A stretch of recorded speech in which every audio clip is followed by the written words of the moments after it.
the main idea of the book is that if we want to think about the prosperity or poverty of nations, we have to think about the politics of it. In particular, we have to think about institutions that provide incentives for innovation and investment, or a level playing field. But sadly, those institutions are rather rare in history. What we see much more are what we call in the book extractive institutions, which have been designed by a few people, the elite in society, to extract resources from the rest of society, and they don't generally encourage investment or innovation, and they certainly don't provide a level playing field for people to use their talents. I think the best way to understand why this theory, rather than those that have been proposed over the centuries, emphasizing the importance of geography, culture, or enlightened leadership, is the right way for thinking about the prosperity of nations, we can consider an example. Consider how what we view as the extractive institutions in South America have formed over the past centuries versus the more inclusive institutions in North America.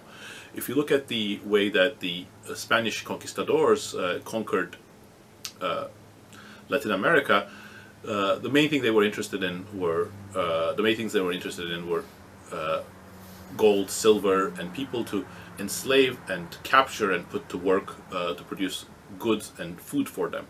And when they found places which were empty or sparsely settled, they had no interest in those places. They moved away, and places such as Buenos Aires, for example, with a great climate and fertile land around it, was not what the Spaniards were interested in. When the English colonialists went to North America, they had a remarkably similar strategy for colonization as the Spaniards in the South. They first tried to capture the Indians. That didn't work because they were too sparsely settled, and they didn't have the Aztec or the Inca empires to turn to. So as a second strategy, they tried to bring in indentured servants to become the enslaved people to produce food and goods for the elite. That didn't work either, and people ran away and wanted their freedom. And it was finally upon the realization that those strategies would not work in North America that they started to introduce first bits of inclusive institutions. They introduced the head rights system, giving incentives and land to settlers, and then also a general assembly so that the settlers could govern themselves. And I think what's remarkable about this story is that it emphasizes that it wasn't some English culture or some different vision of leadership that led to the outcomes that were so divergent between North and South America. It was certainly not geography, because at the time the Europeans arrived, it was actually the South that was more developed and the North that was less developed. It was the politics of it, and in particular that the Spanish conquistadors could take over existing hierarchies and use force to enslave people in the South. But they couldn't do the same in the North because there were not enough people to enslave, and when they brought their own lower strata of the society, those people rose up and didn't give them the same opportunities.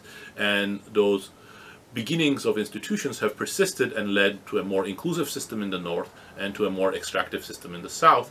And when we see today more innovation, more investment, and more level playing field in places such as the United States or Canada than in Mexico, Peru, or Bolivia, those are the continuations of these trends that had started in an institutional and political way with the discovery of the New World in the 15th century and 16th century.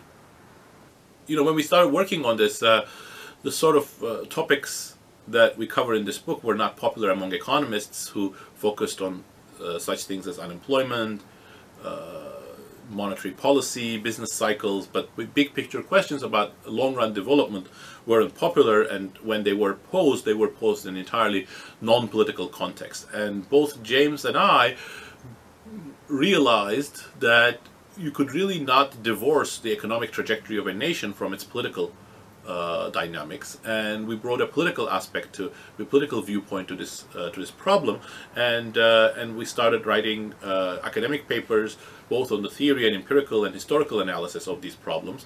And about 4 years ago, we finally decided it was time to sort of push this agenda and try to write a book that was both more comprehensive, so forced us to be more holistic and recognize different aspects of the problem, and also perhaps reach a broader audience.